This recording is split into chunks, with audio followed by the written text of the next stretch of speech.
You're watching Spooky Noodles channel. Subscribe or be my victim. Hello guys, what is up? It is your boy Spooky Noodles, and I am back with a very glary video. The lights are on, and for some reason there's a big glare here and there.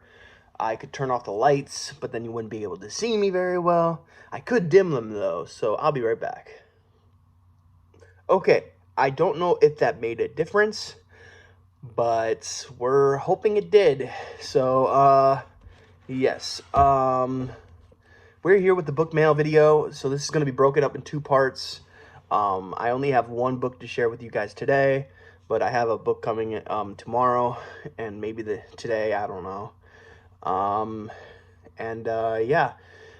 So without further ado, let's just hop into it. I know usually I say further ado and then I don't actually do further ado, but I will do further ado today. So further ado, let's talk about the book I got today. So I got another Brian G. Barry book, and that is A Cursed Ground.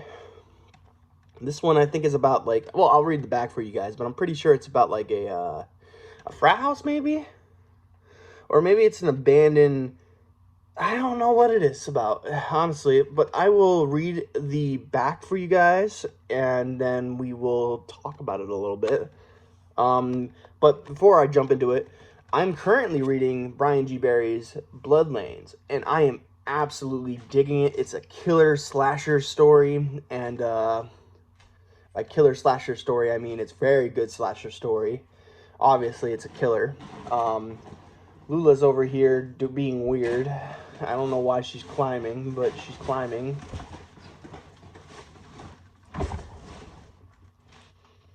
Okay, sorry about that. Blood Lanes by Brian G. Barry is a very good book about Charles Warner, a convicted serial killer who breaks loose while he's being transported to a sanatorium. Sanatorium, is that right? Anyways, yeah, loving that book. I just got past a scene that was like really out there. Like I was like, whoa, I wasn't expecting that. I was expecting a little bit more from that character, but you never know what to expect with these books, I guess. So, yeah, A Cursed Ground. I had to buy more Brian G. Barry because Brian G. Barry not only is a really cool dude, but I like his stories. Now, this cover is very cool, and it has a cool wraparound. So I really dig this cover. I like the font that he uses in all of his books, you know. And I don't even know what that font is, but it looks very familiar. I don't know what it is though. But yeah, let me read the back, and then we'll probably talk about it a little bit, and then we'll transition to the next video, which will happen later today or tomorrow. So yeah, let's go. So here we go. Blackwood Orphanage, 1970. Father Malcolm hears voices. An unholy rite conjures an ancient evil. Inhabited, he stalks the halls, butchering the flesh of the young. Dozens of young bodies lay chopped in piles of limbs and blood. Police respond and confront the atrocity he has become. Graduation night, 1985. 15 years later, Blackwood slumber is in a state of disrepair, abandoned to the worm. The graduating class of 85 hosts the party of the year, but unknown to the celebrants, an evil sentience still endures, and before the night is over, blood will once again spill. Will Samantha and her friends survive the night? A Cursed Ground. So, this one is a little longer than Blood Lanes. This one comes in at 256 pages, but again, the font's pretty decent size. So it's not going to be a really slow burn of a book. I think this is going to be a very quick read, despite the page count. Oh, and he named the chapters. That's pretty cool. But yeah, I'm looking really forward to reading A Cursed Ground by Brian G. Barry. I'm a big supporter of him right now. Bloodlanes is becoming a favorite of mine, which I did not expect because, well, I'll get into that when I get into that. But yeah, Cursed Ground is a good-looking book. And Brian G. Barry, well, he pulls no punches, that's for sure. And I'm really looking forward to reading more of him. Hence why I bought A Cursed Ground. I also want to get The Night of the Mutilator and Slumber Party Massacre, I think it's called, which is like his earlier work. I'm not sure which came first, this one or the... I think this one is newer than the other one. I don't even think the other one... I think the other one is pretty... I also have The Child Eater. I think that's what it's called. And that is like his first book I think he ever wrote. And then I think Slumber Party Massacre. And then he started doing wraparounds, and I think this is his like third, I think. And this wraparound is dope. I really like the cover for this book. I'm a really big fan of bowling, so of course I'm gonna dig Blood Lanes. But yeah, I'm looking forward to reading A Cursed Ground. And yeah. There's an afterword in here I was thinking about reading before I jumped into the actual book itself, but,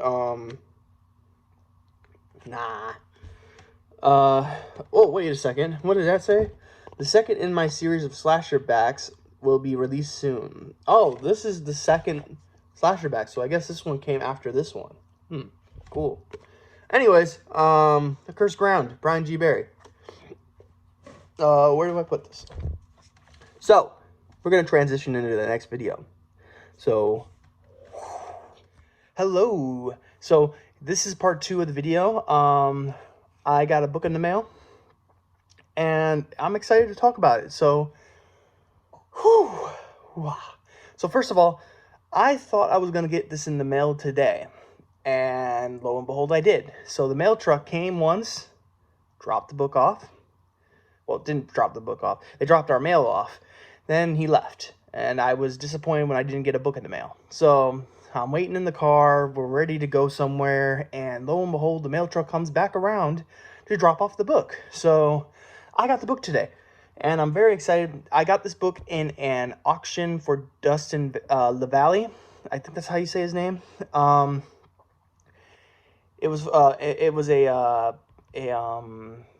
like a fundraiser type thing. It was you know, all the money went to his charity so he can get whatever he needs done. I don't want to go spread his, you know, his business everywhere, but it was a little auction for him, and yeah. So anyways, I got a book here. It's signed, and it even has this cool little seal, book seal, that says Book Award, first place in the SIPA Evie. So I don't know what that award is, but this person won it. This is Michael Pico. I think that's how you say his name. And this is Corpse Honey. And it's going to have a glare, so I'm sorry about that. But it's a banquet of gruesome tales. So this has a synopsis on the back. Oh, and it has a few things inside. Ooh, nice. It has a scan me. Don't scan this, by the way. This is mine. But it has a Corpse Honey bookmark. So I'm looking very forward to figuring, you know, reading this bookmark. Or not reading it, but yeah. And then it also has a little business card here. It says Scenes from the Carnival Lounge, a collection of odd tales. So I'm guessing that is Michael Pico's other book. And I don't think there's anything else in this book that I know of. This book looks really nice, by the way. It has a cool page header for every story, and yeah, this just looks like a good book. And yeah, who's the publisher? This is by Sisyphus Publications. And this is a new to me author, but this book looks really Candyman-ish with the bees and the hive and the skull. It just looks really cool. Yeah, this one has stories. Well, let's see what the stories are. So you got the author notes, or introduction, author notes, acknowledgments. Then you have this first story, which is the In Unison with the Dying Earth, the Barkmen, Isle of For One, On the Other Side of the Sky, Mortimer the Moz, Disposed, or Dispossessed, Under My Bed Where the Lower Things Crept, It Ain't No Raspberry Beret, The Island, the Topilek, and the Poplik Goatman. And it has these cool little, this thing right here, cool little bee image. And then the chapter header, which is a skull with bees. It's so cool looking. So I'm going to read you the back of this. Oh, I forgot to tell you the coolest part. My copy is signed. This is Happy Nightmares. So let me read the back for you guys. So here we go. Out of the eater came something to eat. Out of the strong came something sweet. What is corpse honey, you ask? Is it something bitter, or is it something sweet? Well, it is honey, after all, so let's assume it's sweet. So sweet, in fact, that everything you eat afterwards tastes like ashes. No? Then it must be bitter. So bitter that it leaves your tongue blistered and festering. Perhaps it's both bitter and sweet. Maybe it tickles the inside of your skull, like your head has been filled with bees. Some are there to make honey, some are there just to sting you, over and over. One thing is for certain, corpse honey is not for the squeamish. After all, even the sweetest honey is loathsome in his own deliciousness. Corpse Honey is a collection of 12 gruesome tales drawing inspiration from the natural world, folklore, and fever dreams. Within these pages, you will find the lesser-known horrors that lurk in the shadows of our world, the possessed, the accursed, and the afflicted, and worst of all, the monsters with all too human faces. For nearly a decade, award-winning author Michael Pico has brought his disturbing and strange visions to readers around the world. He is proud to present Corpse Honey, his second collection of disturbing stories, a banquet of grisly tales sure to satisfy even the most gruesome of appetites. So that is Corpse Honey by Michael Pico.